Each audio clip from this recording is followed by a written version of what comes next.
આજે વૈશાખ વદ ચોથ છે, મંગળવાર છે, તારીખ 5/5/2026 વર્ષ છે. શ્રીજી મહારાજે શ્રીમદ ભાગવતની કથા નિત્યાનંદ સ્વામી પાસે કરાવી. તેમાં પ્રથમ સ્કંદમાં પ્રથમ શ્લોક છે. આ શ્લોક જનરલી બધાને આવડતો હોય છે. આવડે? જન્માદસ્ય જતોન્વયાદિતરચ ચાર્થે સ્વભિઘ્ના સ્વરાટ જેને બ્રહ્મરુદાયાદિ કવયે ગાયંતિ યસૂરય ધામ્ના તેજમયો વિનિમય યત્ર ત્રિસ્વર્ગો મૃષા સે ધામના સેન સદા નિરસ્તકુવકમ સત્યમ પરમ ધીમય. આ શ્લોકનો પદ આવ્યું, આ શ્લોકનો પ્રથમ શ્લોક આવ્યો, તેનો અર્થ કર્યો ત્યારે યત્ર ત્રિસર્ગો મૂર્ષા, જેમાં 3 પ્રકારના સ્વર્ગ નથી, ખોટા છે. એમ સમય ત્રિસર્ગ કોને કહેવાય? શ્યાધિ વ્યાધિ ત્રિસર્ગ.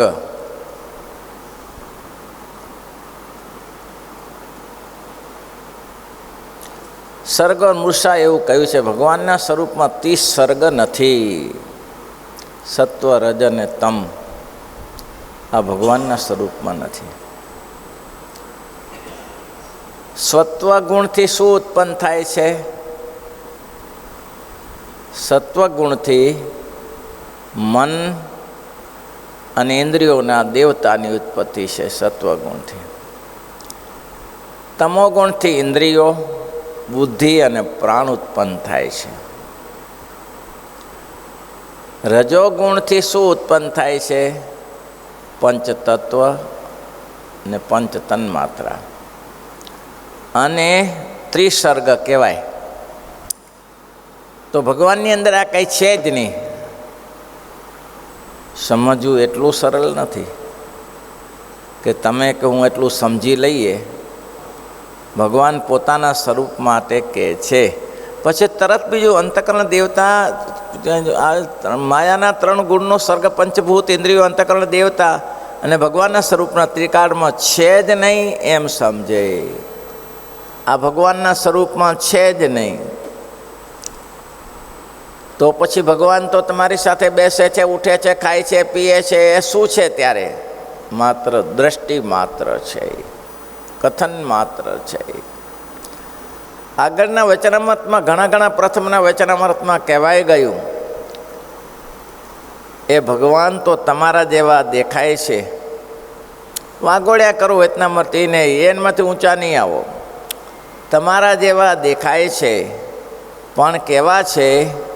આ જગતની ઉત્પત્તિ સ્થિતિને પ્રલયના કરનારા આ જ છે. અહીં જન્માદ્યસ્ય યતઃ એ શ્લોકથી તેસામ જન્માદસ્ય જત, જગતની ઉત્પત્તિ સ્થિતિને પ્રલય એના થકી થાય છે.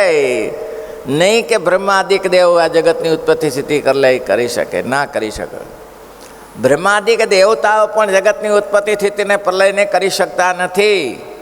એ ભગવાન ઉત્પત્તિ કરે છે. અથવા વિરાટ આખું રચાઈ ગયું. વિરાટ આખું રચાણું પર હલનચલન ક્યાંથી? ત્યારે ભગવાને અંતર્યામી શક્તિએ કરીને પ્રવેશ કર્યો, ત્યારે વિરાટ ઊભું થયું, ત્યાં સુધી પડ્યું રહ્યું. રચાયું તો શું? ભગવાન જન્માદ્યસ્ય યત, જેના થકી આ જગતની ઉત્પત્તિ સ્થિતિને પ્રલય થાય છે, અને પાછા ઉત્પન્ન કરીને પાછા એને ધારી રહ્યા છે. પાછા કેવા છે? તો કે અણુમાં રહ્યા છે. પાછા તો કે મારી મરજી સિવાય કોઈથી તરણું તૂટતો. આવા ભગવાનને જાણે. કયા ભગવાન? આ તમારી સાથે બેઠા છે તેને. ઓહો, બહુ કઠિન છે, બહુ કઠિન છે, બહુ કઠિન છે. આવા પુરુષોત્તમ નારાયણને જાણીએ પછી આપણું કંઈ છે? આ ભગવાન ઉત્પત્તિ સ્થિતિ આપણે કરી અને આપણે ઉત્પન્ન કર્યા છે.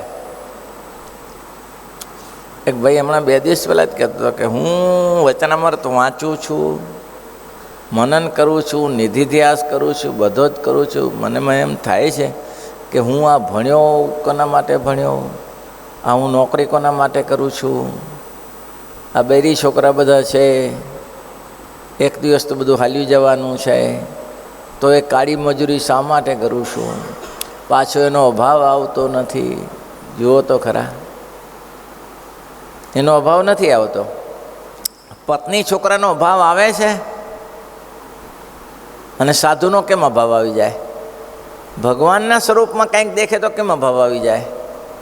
અને પુરુષોત્તમ નારાયણના અભાવ આવી જાય, સંતોમાં અભાવ આવી જાય, તો પત્નીમાં અભાવ નથી આવતો? કે તમારા પત્ની તમને બહુ સારી રીતે ગાળો બોલે છે તો તમે ઘર છોડી દો છો? છોડાતું હશે ચો જઈએ પછી કે મંદિરમાં કોણ એનું ભરણ પોષણ કરે? લે એ તો પડ્યું જ છે પાછું. એટલે સ્ત્રી ગાળો બોલે છે, છોકરાને ગમતો નથી, છોકરાને ગમતો નથી, સ્ત્રીને ગમતો. ઘરમાં આવે તો શું કે ટપુ આવ્યો, ટપુ આવ્યો. લે, છોકરા એમ કે ટપુ આવ્યો તોય ટપુ હારો મનતો નથી. એવું છે ત્યારે. શું નીતિનભાઈ, તમારું શું કહેવાનું છે ભાઈ? સમજાય છે? હા, કાગળ પડ્યો સાધુ થવાનો જે ત્યાં, અને લખીને અરજી કે ભાઈ સાધુ થવું છે. ત્યાં પડ્યો. કાલુપુરારા પૂછે છે કે છૂટે છે? ના છૂટે. નહીં તો શું સુખ છે? અહીં તો માં સુખ છે. અહીં તકલીફ શું છે? કે બધું સમજું છું છતાં છૂટતું નથી. મેં કીધું એનું નામ માયા.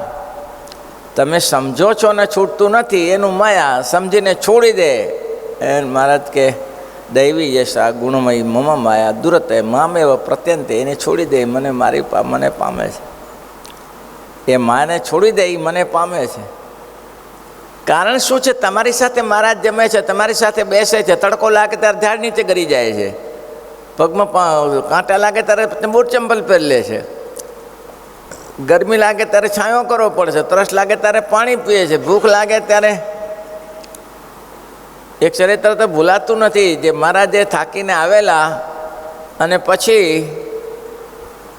મારા લક્ષ્મીનારાયણ દેવના મંદિર વડતાલમાં એ જે ઓસરી પડાળ છે આગળ જે કોળી કહેવાય છે, તેમાં મહારાજે બ્રહ્મચારીને પૂછ્યું, બ્રહ્મચારી કંઈ ખાવાનું છે? ભૂખ બહુ લાગી છે. બ્રહ્મચારી કે મહારાજ પૂરી પડી છે, જે થાળની વાર છે. પૂરી છે? તો કે હા. તો પૂરી છે તો દૂધ છે? દૂધ તો થઈ જાય તરત. તો મહારાજ લ્યો પૂરીને દૂધ જમવા બેસી જમવા બેઠા. ત્યાં કે ભૂખ બહુ લાગી છે.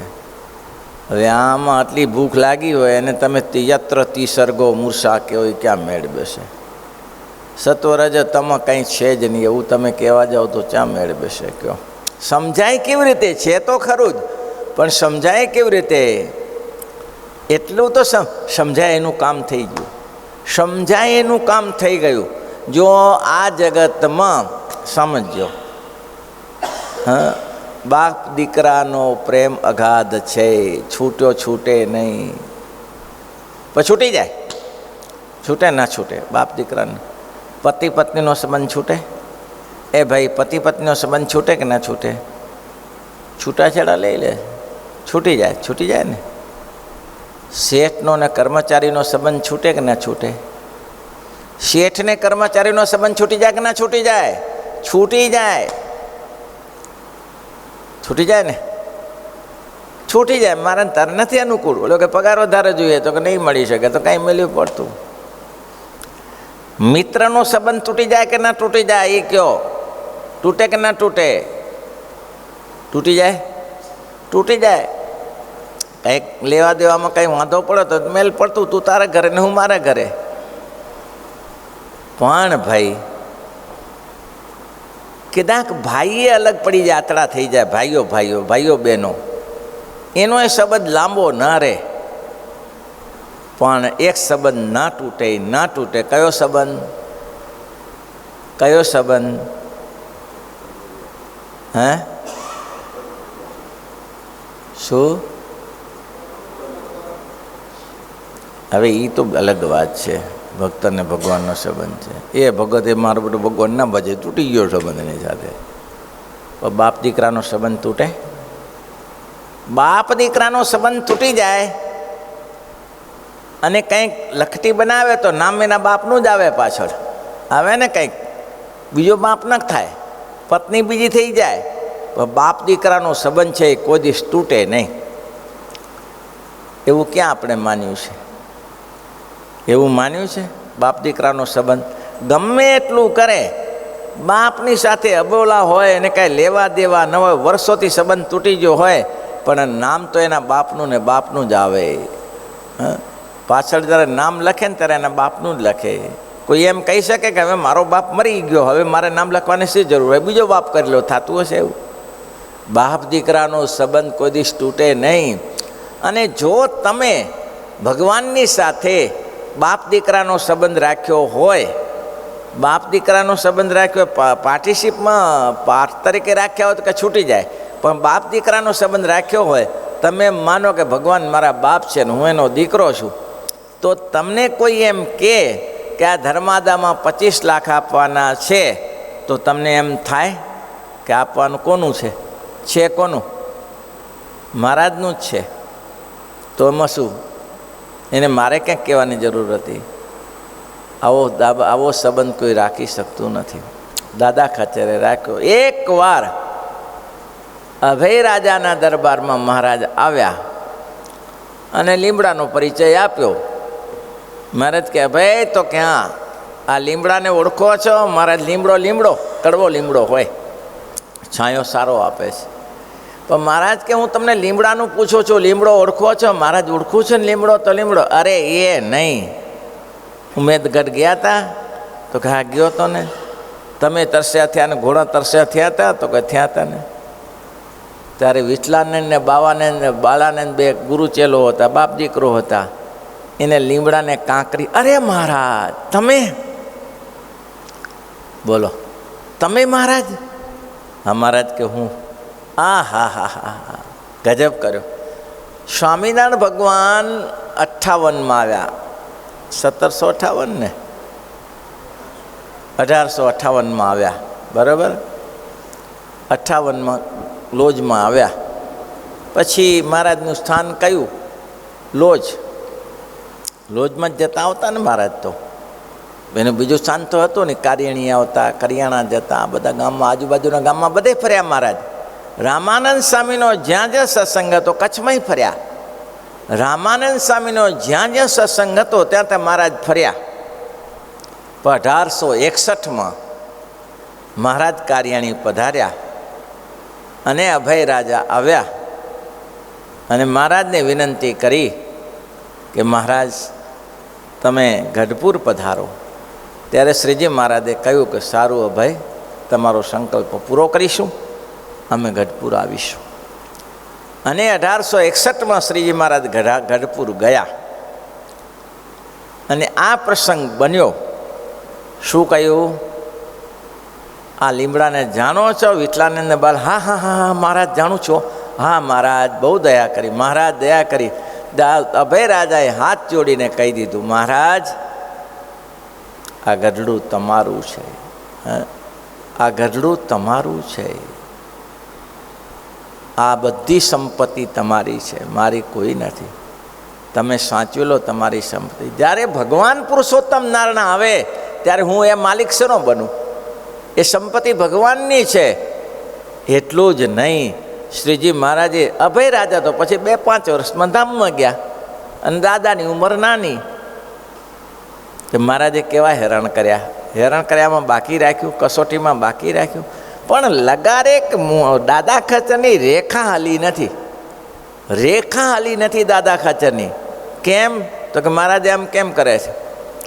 મહારાજે કહ્યું, દાદા અહીંયા અમને રહેવું છે, તમને અહીંયા રાખવા છે, અને કાલે ઉઠીને તમે કાઢી નાખો, તમે કાઢી મૂકો, તમે જઈએ ક્યાં? માટે આ દરબારગઢ લખાવી દો અમને. ભલે મહારાજ. કોનો છે? મહારાજનો જ છે. એમાં લખાવવામાં શું પ્રશ્ન જ હતો?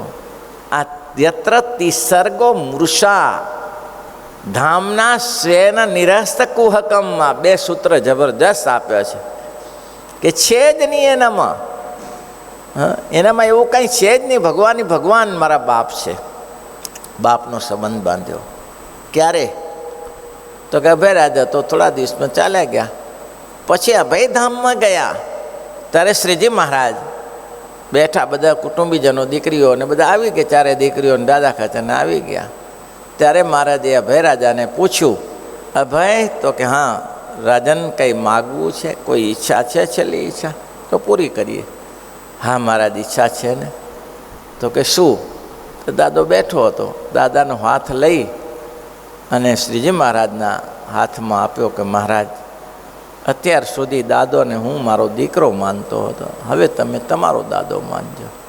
મહારાજ કે અભય જરાય ચિંતા ન કરતા, તમે જરાય ચિંતા ન કરતા, અભયને હું મારો સંતાન માનીશ અને મારો દીકરો માનીને બસ હું આ વ્યવહાર કરીશ. હવે અભયની ઉંમર 7-8 વર્ષની હતી ત્યારે મહારાજે એના માટે કંઈ બાકી રાખ્યું? કસોટી તો કરે. ભક્તની કસોટી ન થાય તો કોની કસોટી થાય? કોઈને એને એક પોતાને દાદા ખાતરે માની લીધું મારા બાપ છે, મારા બાપ છે. પછી એકથી બીજો નામ બોલાય, મારા બાપની મિલકત છે, એમાં હું કોણ હકદાર છું? મહારાજ જે કહે માન્ય. જી મહારાજ, જી મહારાજ. મહારાજ કે આ છે ને, તું કાલે ઉઠીને ફરી જાય તો મને મારા નામે લખી દે. દાદા ખાતર લખી દીધું. દાદા ખાતરને હવે ક્યાં જશો? ભાવનગર જશું. ત્યાં શું કરશો? ઉંમર કેટલી? 11-12 વર્ષની. ત્યાં જઈને શું કરશો? નોકરી કરીશું. કેટલો પગાર મળશે? મહારાજ 12 મહિના 100 રૂપિયા તો મળે. અચ્છા, હવે ત્યાં વજેશી દરબાર પાસે જશો એમને? તો હા, બસ એની ઓળખાણ છે, ત્યાં જઈશ. મહારાજ કે રાજાની નોકરી કરવી એના કરતાં અમારે કર્મચારીની જરૂર તો છે જ નહીં. તે અમારી નોકરી કરો ને, અમે 100 રૂપિયા આપીશું. ભલે મહારાજ. છે સંશય થાય છે મનમાં? થાય છે કે હતું શું તમારું? તે મને નોકરીમાં રાખો છો? હા, ના છૂટે. ભર્તુહરિની વાત કરી, કેટલી વાત મહત્વની છે. ભર્તુહરિએ નીતિ શતક લખ્યું. પહેલું સૌ પ્રથમ શૃંગાર શતક લખ્યું, પછી નીતિ શતક લખ્યું અને પછી વૈરાગ્ય શતક લખ્યું. કથા પ્રસિદ્ધ છે. પણ વૈરાગ્ય શતક હવે તો એ સાધુ બની ગયા. વૈરાગ્ય શતક લખતા હતા, ઘર સંસાર છોડી દીધું છે. નીતિ શતક સુધી ઘરમાં રહ્યા, સુંદર શતકમાં ઘરમાં રહ્યા. પછી તો એની પિંગળાને સાથે તમ ધીક ધીકામ ધીકામ એમ કીધું, ધિકાર છે તને ને તને કર્મચારીને એની પત્નીનું આજુ ફળનું પ્રસંગ આપણે જાણીએ છીએ, લાંબી વિસ્તારથી વાત નહીં કરતા. અને એને વિરાગ થઈ ગયો. આવું જ છે. હું જેને ચાહું છું એ બીજા અશ્વપાલને ચાહે છે, અશ્વપાલજીને ચાહે છે. એ અશ્વપાલ હું ચાહું છું એ મારી પત્ની અશ્વપાલને ચાહે છે. અશ્વપાલ પાછો મારી રાણીને નથી ચાલતો, એ બીજી કોઈ વેશ્યાને ચાહે છે. અને એ વેશ્યા પાછી મને ચાહે છે. એ ફળ ફરતું ફરતું ત્યાં આવ્યું. ધીકતામ ચ મદનામ ચ ઈદામ ચ મામ ચ. અને સંસાર છોડી દીધો. આ જ સંસાર છે, આમાં જેવું છે. હા, આજ ફરતું ફરતું ફળ પાછું આવે છે. તે આવું તો ઘણાને થતું હોય. છોડે છે ઘર કોઈ? હા, આવું ઘર છોડે છે? બાલાસમ વર્ષો પહેલાં એક ભાઈએ મને એમ કીધું, મને કે આવું થયું. તો એમ કહું તો ઘરવાળીને કાઢી મૂક ને. હવે બીજી ક્યાંથી મળે કે? બોલો. હવે ઘરવાળી જોડે ખરાબ ધંધા થયા, બધું વાતચીત થઈ, પાછો જાણે છે પોતે. મેં કીધું કાઢી મૂક હવે ને, એવું તો હોય તો બીજી ક્યાંથી લેવા જવું પાછું? હું ચાલ્યા કરતા રહે. ધીકતામ તે વિરાગ થાય છે ભાઈ, વિરાગ થાય છે. ઘરે છૂટે છે, ઘરે છૂટે છે. ઘર નહીં છૂટતું આવી સ્ત્રી છે તોય બીજું શું છૂટે? ત્યારે નામ ન લેવા, બધાને જાણીએ આપણે. બોલો, નામ લઈ ધોકા ખાઈએ પાછા. ઉપાધિ થાય ભાઈ. મૌન રાખવું સારું, ગુપ્ત રાખવું ને એટલું સારું. આવું છે. જંગલમાં ગયા, વૈરાગ્ય શતક લખાતું હતું, ખાવાનું ન મળ્યું. 8 ઉપવાસ થયા. 8 ઉપવાસને અંતે એને બીજો વિચાર ના આવ્યો ભર્તુહરિને કે શરીર તો પડી જશે. એની કોઈ, આ મેં કથા કહેલી છે પહેલે, શરીર તો પડી જશે એની ચિંતા નથી. ચિંતા મોટી એ છે, વૈરાગ્ય સખત અધૂરું રહી જશે. જો થોડુંક મળી જાય તો બાકીનું છે ભણેલા વિદ્વાન માણસ, તો બાકીનું વૈરાગ્ય શતક પૂરું થઈ રહ્યું. હવે એમાં કંઈ ફરતા હતા ને શમશાન આવી ગયું. હવે શમશાનમાં સબબ બળતું હતું, અને સબબ બળતું હતું ત્યાં હવે પહેલાંના રીતિ રિવાજ પ્રમાણે અલગ અલગ કથાઓ છે બાકી, કે ત્યાં ગયા ત્યારે મગ પડેલા અને પાણી પડેલું. તો આને વિચાર કર્યો કે હવે આ અહીંયા પાણી એ પડ્યું છે ને એના છેલ્લા લોકોની ભાવના હતી કે એના માટે એ મૂકી દો ને મળે એમ, મર્યા પછી બાળ્યા પછી. તે પાણી પડેલું ને મગ પડેલા, તે ભરતું વળી ગયા. હવે આ પડ્યું તો છે જ અહીંયા કને, અગ્નિએ ચાલુ હોય. એ સબબ બળતું હતું, પછી છેલ્લે થોડું ઘણું રહ્યું હોય તો લોકો મૂકીને રવાના થઈ જાય. પછી કોણ રાહ જુએ? આ તો જ્યાં સુધી જીવતા હોય તો કાકા મામા થાય, પછી કોઈ બાપો પૂછતો નથી. આપણે અપેક્ષા ન રાખી કે એ ભૂત થઈને આવે ને અને બહુ તોફાન કરે, શીશામાં પૂરીને પાણી નાખી દે. એમ થાય છે દયા આવે છે? એ તો કોઈકને જ દયા આવે, બાકી બધાને દયા ના આવે કે મારા બાપ છે ગમે તેમ. આવું છે. તે હવે બધા નીકળી ગયેલા, અને એ થીબ પડી હતી ત્યાં, જે દોણી લઈ જાય એની થીબ ત્યાં ફોડી નાખે ને પછી થીબડી કોલસાથી સળગાવવાનું હોય. થીબ પડી હતી, એ થીબમાં પાણી નાખ્યું અને એમાં મગ નાખ્યા, અને મગ ચડી ગયા. ત્યારે એમ છું ચાલો જમી લઈએ. અને ત્યાં તો શિવ પાર્વતી નીકળ્યા. તો પાર્વતીજીએ કહ્યું કે મહાશય, જોગી તો ઘણા જોયા હશે, પણ આવો કોઈ જોગી જોયો? તો કે કેવો? આ જુઓ, આ જુઓ, આ જુઓ, શમશાનની મગ, શમશાનનું પાણી, અને શમશાનના સબમાં મગ શેકીને આ રાંધીને ખાય છે. એ તો કે હોય એવું તો કંઈ એવું બહુ આશ્ચર્ય. આનાથી આશ્ચર્ય ત્યારે મોટું આશ્ચર્ય કયું હોય? આનાથી મોટું આશ્ચર્ય કયું હોય? હા, આનાથી કોઈ મોટું આશ્ચર્ય હોય? કે દેવી એવું બધું કે આપણે ગણતરી ના કરાય. તો કે ના, હું તો માનું છું. તો તમે તો હવે ભોલેનાથ કહેવાઓ, અમારે બહેનોની વસ્તુ, સ્ત્રીઓની વસ્તુ તમે ક્યાંથી માનો? એમ માને શું? આપણે જઈએ પ્રત્યક્ષ. અને પ્રત્યક્ષ ગયા, અને કે અમે ભિક્ષુક છીએ. હવે ખાવાની તૈયારી કરે છે, 8 ઉપવાસ ખાવાની તૈયારી કરે છે. અને કે અમે ભિક્ષુક છીએ, ભૂખ બહુ લાગી છે, તો અમને ખાવાનું આપશો? તો એમને એમ ઠીબ ઉપાડીને જોયા વગર પાછળ આપી દીધી. લ્યો, જોયા વગર ઠીબ આપી દીધી પાછળ. લ્યો, જે ખીચડી બનાવી હતી ને મગની, એ શિવ પાર્વતી કે જોયું? હવે કંઈ બાકી રાખ્યું તમારે કંઈ પૂછવાનું? હવે કંઈ બાકી છે? તો કે તો બાકીનું તો જોયું જાય. જોયું શું જાય? હવે આના જેવો જોગી બીજો મળે? શિવજી કે આપણે હવે લીધું છે ને તો એની તરફ પૂછીએ ને. એટલે શિવજીએ કહ્યું, પ્રભુ તમે ભૂખ્યા છો, અમે ભૂખ્યા છીએ, અમને કંઈ ખાવા મળ્યું નથી, અને તમે અમે જાણીએ છીએ કે આટલા દિવસના ભૂખ્યા છો, તો હવે અમારા તરફથી તમને અડધું દાન કરીએ. હા, અમારા તરફથી અડધું દાન કરીએ. ત્યારે શું બોલ્યા ભર્તુહરી? હવે તમે શું દાન કરતા હતા? 92 કોટી મારવાનું દાન કરી દીધું ને તમે વળી આ ખીચડાનું શું દાન કરતા હતા? લ્યો, શિવજી કે છૂટ્યું છે, નીકળ્યું છે, નીકળ્યું અંદરથી 92 કોટી નીકળ્યો, મારવો નીકળ્યો. પત્ની છોડી, રાજ્ય છોડ્યું, ઘરબાર છોડ્યું, 92 કોટી મારવો નીકળ્યો હતી, અંદર ભરાયેલું છે. ભાઈ છૂટે? દાદા ખાચર બોલ્યા. દાદા ખાચર બોલ્યા કે મહારાજ તમે શું મને નોકરી મૂકતા હતા? હા, તમે શું મને નોકરીએ મૂકતા હતા? હા, ધન્યવાદ છે ને. નહીં તો આ કોઈને ના માને સચ્ચિદાનંદ. એ સચ્ચિદાનંદે પોતાનું પૂતળું પધરાવ્યું દાદા ખાચરનું પોતાના આશ્રમમાં, અને નીચે લખ્યું કે આના જેવો ભવ્ય પુરુષ 29 500 પરમહંસોને સાચવી શકે કોના બાપની તાકાત? અરે 5000 ગ્રસ્તો સંચવાય પણ 5 બાવાઓ ના સંચવાય. પોતે કહે છે હું સાધુ છું, મને ખબર છે સાધુને કેમ સાચવવા. ના સંચવાય.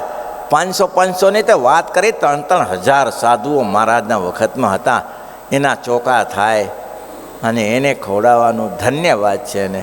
અને જરા પેટનું પાણી ના હાલે મહારાજ કે તારે શું રાજ્યની કામ છે ત્યારે અમારે ક્યાં લપ કરવી, લેવા તમારા બહેનોના નામથી કરી દઈએ.